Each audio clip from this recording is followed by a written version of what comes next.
What's going on, everybody?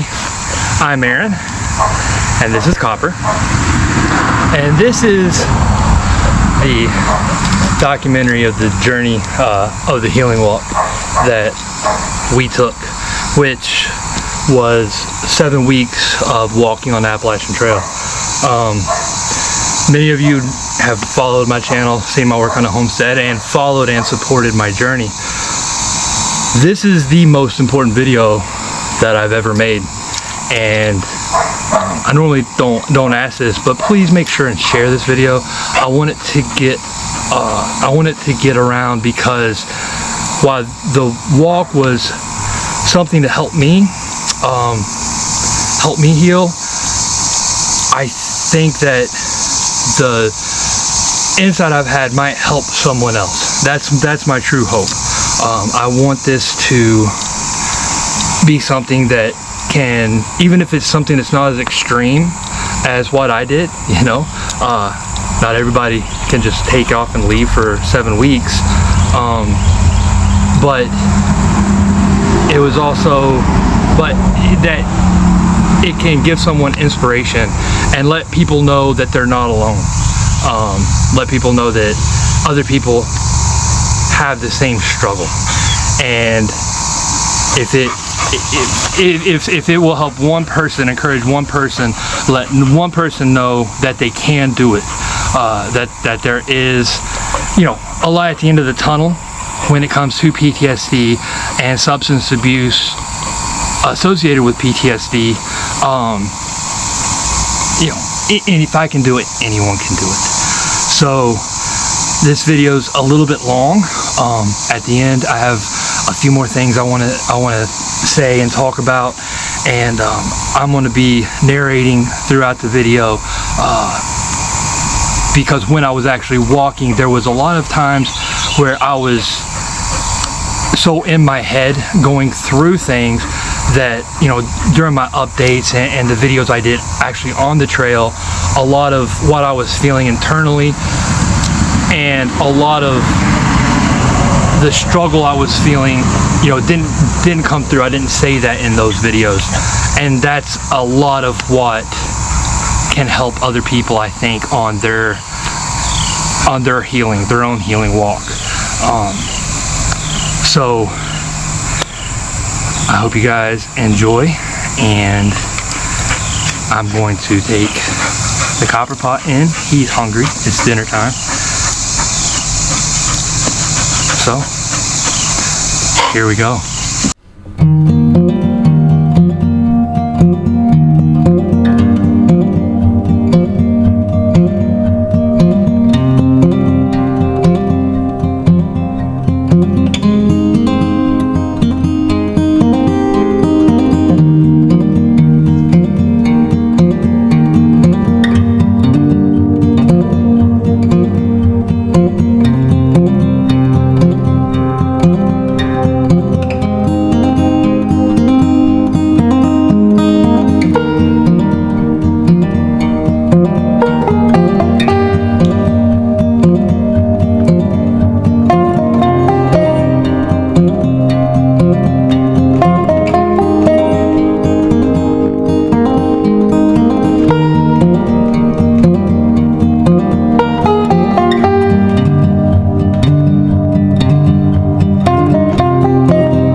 point, right before we started, I had this big idea in my head of what this was going to entail. You know, I felt so lucky, great support. You know, Robert had started the GoFundMe page. I'm like, wow, I'm gonna go have so much fun. You know, I was still thinking in my head that I'm 20 years old, just like I was in the Army, and that was not the case. As you'll see in this next part of the video, Mom and Dad dropped me off, and you know, no cigarettes, no alcohol, and by the time I got a couple miles in, I began to realize that this wasn't what I had thought. It wasn't going to be the great fun adventure that with my puppy that I anticipated. It was hard, and the section we started just past Davenport Gap, hard climb, pulling up Snowbird Mountain, and it was an eye-opener. The first couple days I didn't have as many physical withdrawals. A lot of people were really worried that I was going to you know, pass out and have some of the symptoms some people have from alcohol withdrawal.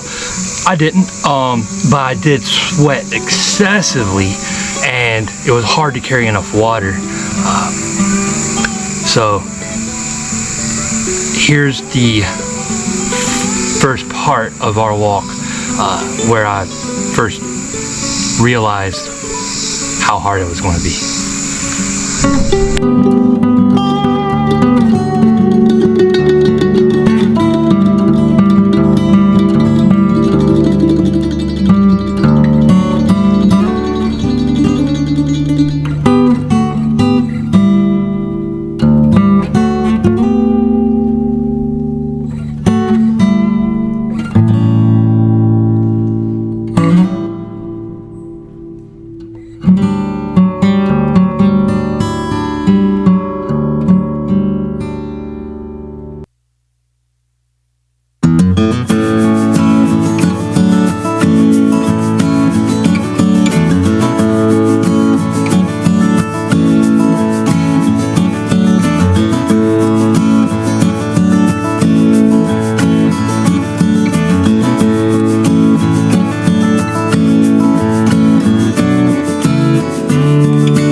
So starting here is about the fourth day. One of the things that wasn't on the videos that I did along the walk was I was hurting pretty bad physically. Like I said before, I went in on for a resupply overnight to my mom and dad's. This is the area I grew up in, so they're local there, and everything hurt. Everything hurt at this point. Mentally, I wasn't that bad mentally because I was so wrapped up in my knees, and we had made about 4 miles a day, not much at all. So this next section is where we went up Snowbird Mountain and continued walking and continued to hurt.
we're moving now on into end of day, probably about a weekend, and going over Max Patch through that area, which was actually really close to my house. I was still hurting, but I was starting to get the hang of it.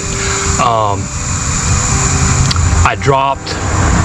I went back in for a resupply. I went in for resupplies, or my mom and dad brought me resupplies about every 3 or 4 days, and I dropped a lot of weight out of my pack. At this point, I'd done the Army thing and way overpacked, but physically I was starting to feel a little bit better. We were making more time. Mentally, now I was just getting into where I wasn't thinking about how bad I was hurting, but at this point it was still mostly about the physical pain that I was feeling. But my head was starting to clear, and as you can see from the video and the pictures, the scenery's what? The beauty of nature is what really kept me going. Finding little things that, you know, made me just want to keep pushing and going on with what I was doing.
So the next long portion of the video was where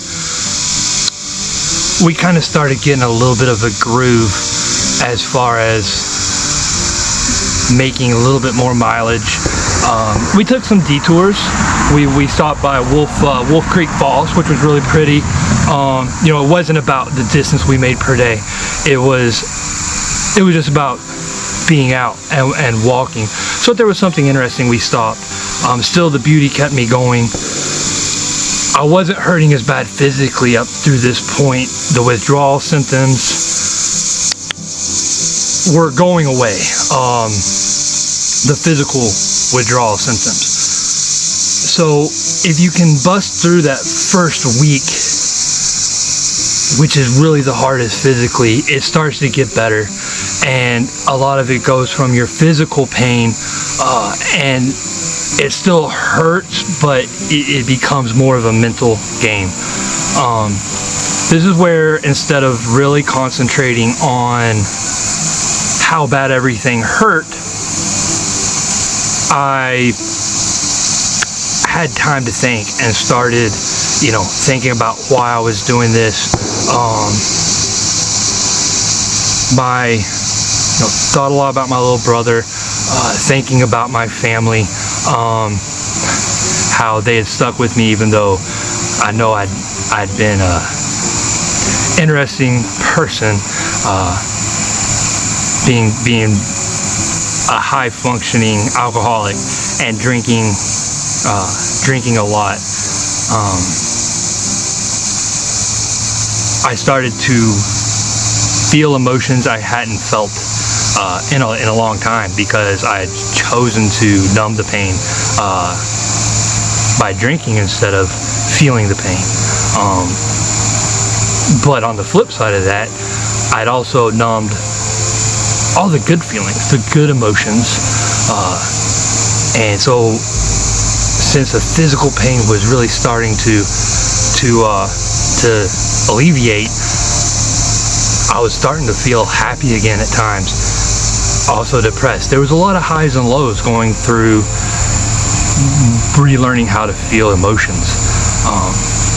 So this is about the next 2 weeks, about the end of week 1, 1.5, from, you know, a little bit past Max Patch all the way up to Irwin, Tennessee, and, you know, going back and forth a little bit, spend a little bit of time at mom and dad's house overnight.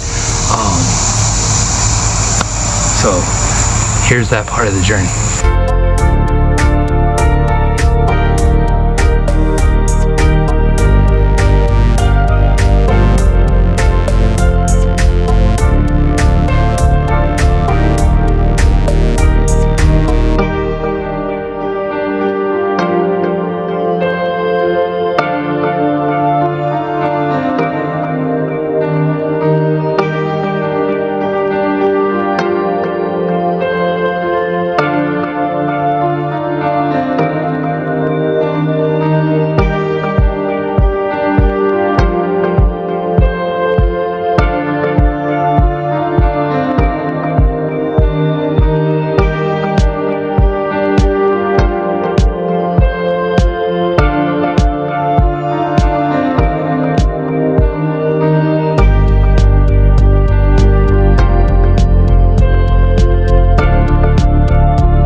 So this next upcoming portion of the video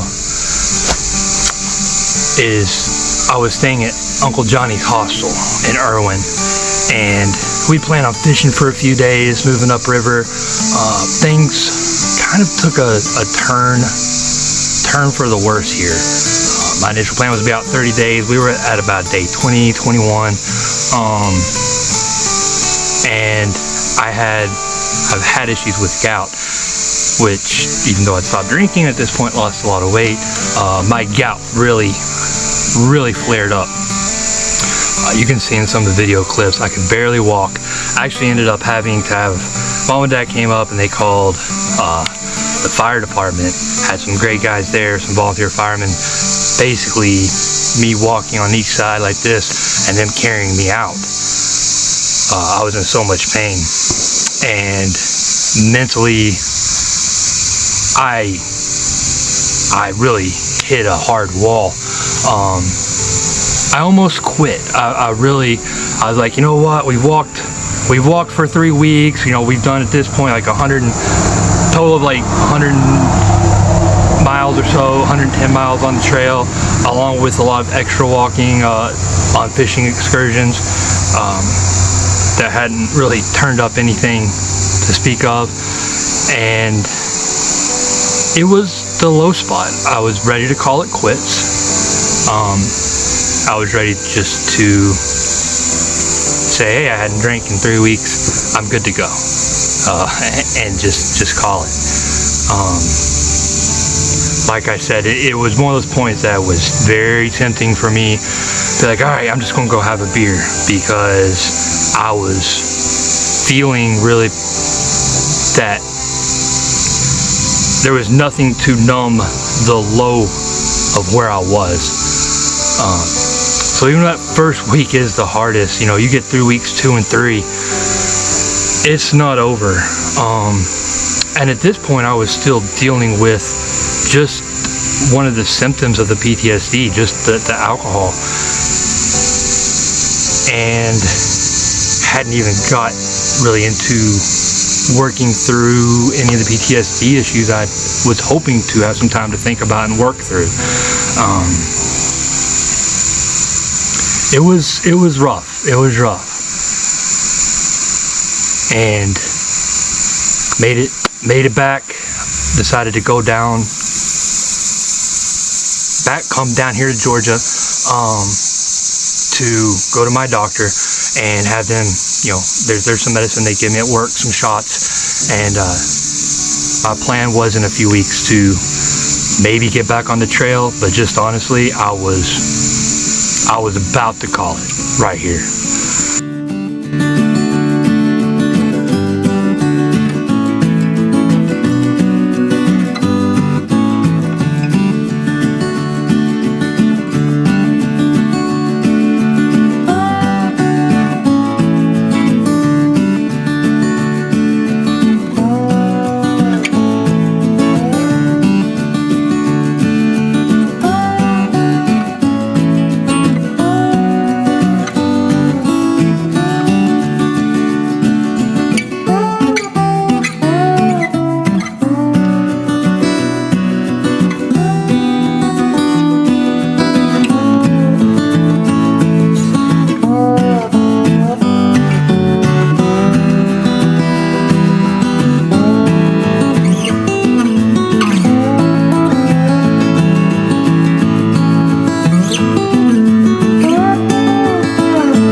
So I came down to Georgia.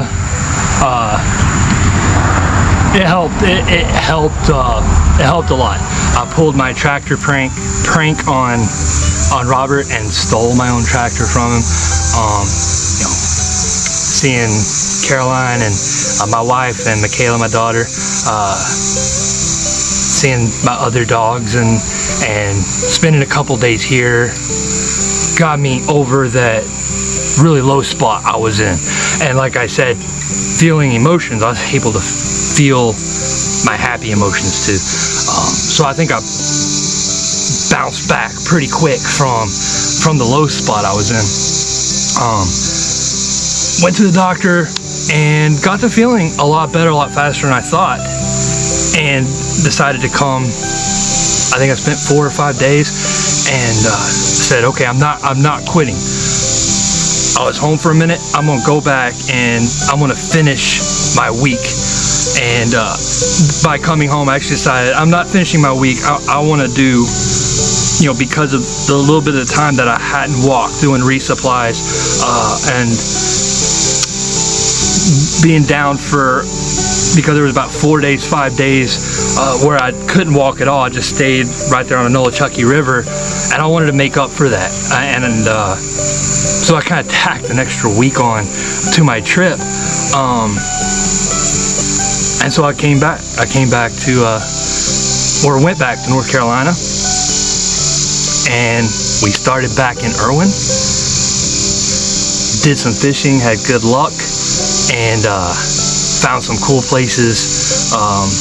Lost Cove, went through some things. So here's that part.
So we've done some fishing, and now we're getting back on the trail. This was, I guess, 5 weeks into my trip now. Total, that's you know, from when I left to this point, including my trip home. So I guess about 5 weeks in, and I was going to do, you know, another week. So we started walking, and this is where things really started to really turn around. During the time that I just came from, you know, I'd been able to start thinking about what's going on, what some of my issues were, thinking about my brother, thinking about, you know, just where I had been the past 6 years, not in a good place, and instead of dealing with issues, I just numbed them. It's when it really hit home, you know, a lot of it hit home, that now that I could feel, I realized how much better I felt.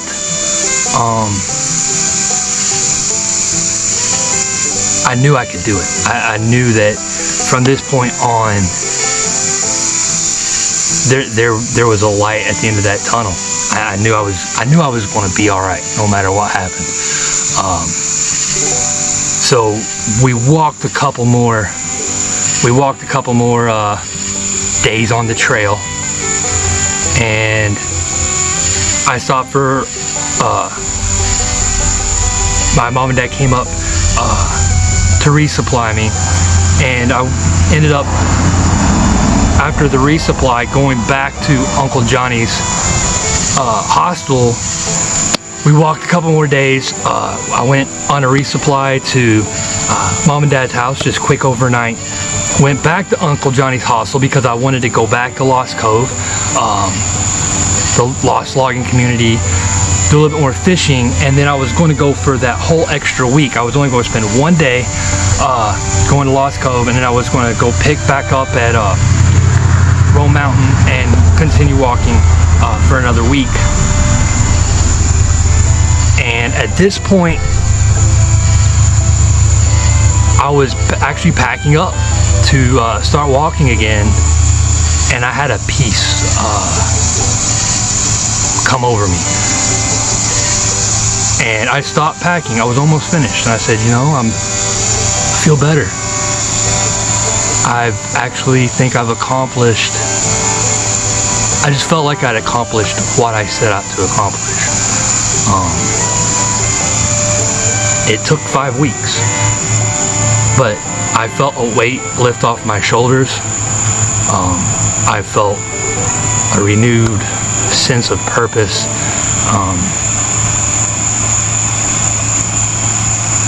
And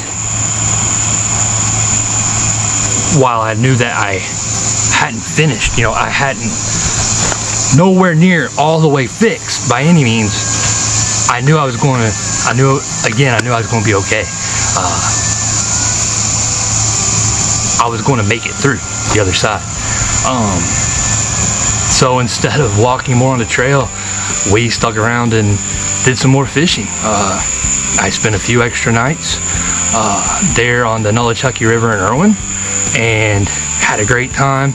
Caught some great fish, met some great people, and then I went back to the Best Family Mountain Farm and spent, you know, the last 3 or 4 days that I was going to walk with my mom and dad, helping them around the farm and visiting with family.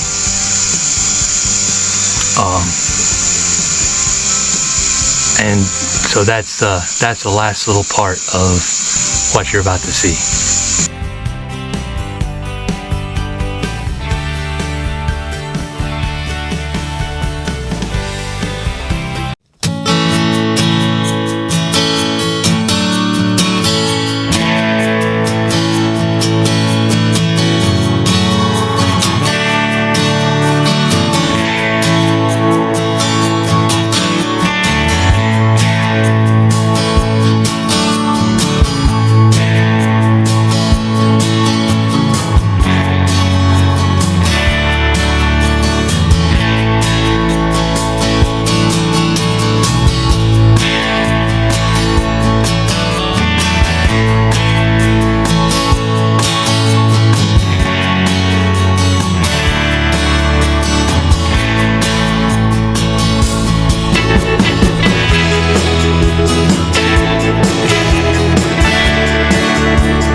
So that was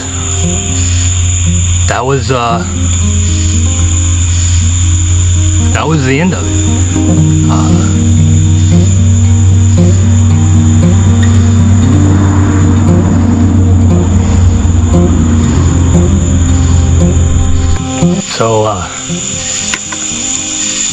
Yeah, you saw, I felt like a new person. So I got my hair cut, shaved.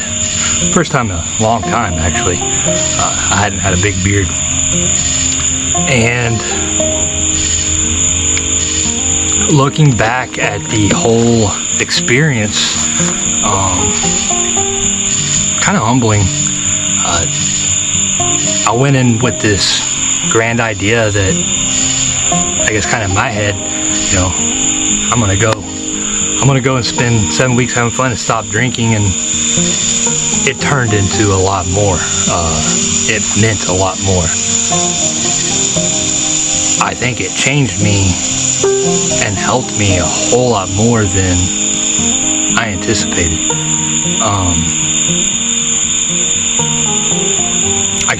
I can't say thank you enough to the people that made all this possible.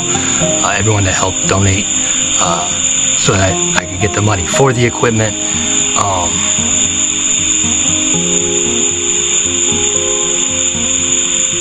It was amazing. I've been home for 2 or 3 weeks now. Still working. I'm not smoking anymore. I still have my vape. No nicotine though, but just trying to break that habit. But haven't drank anything. I lost about 40 pounds, a little over 40 pounds, and I feel a lot better. I feel like no matter what happens, I'm going to be okay. I've got a lot of fixing to do. Relationship fixing with friends, family, making up for some things. The biggest takeaway, I guess, from this is that I've realized is you can't really do it alone. You've got to have help. There's most of it is something that you have to conquer and do yourself. But doing it by yourself, for me, I know it would be impossible. And I think for most people, extremely hard, if not impossible.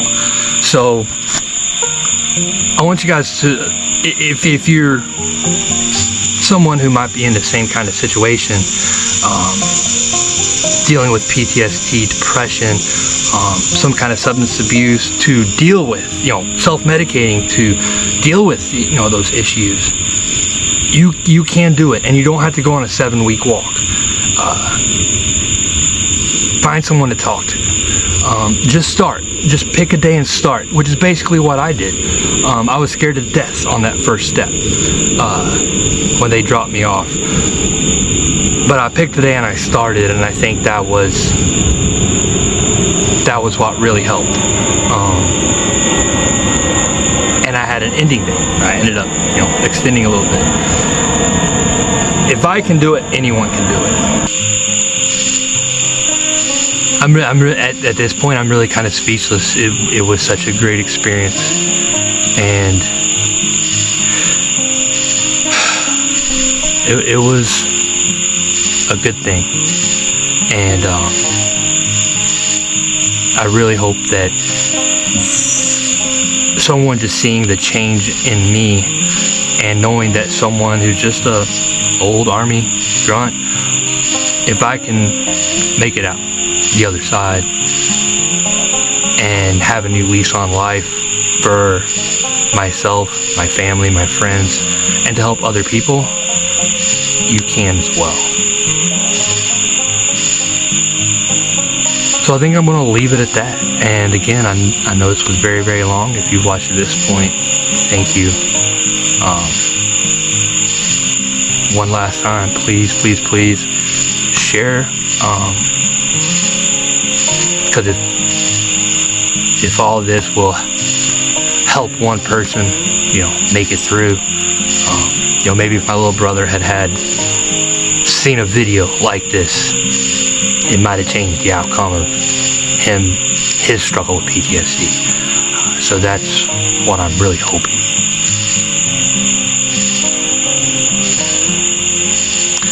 Thanks for watching, everybody, and I'm always available. Comments, my emails, available on the channel and the Facebook page. So it's getting late. I think we'll call it a night, and hope you guys have a nice night as well.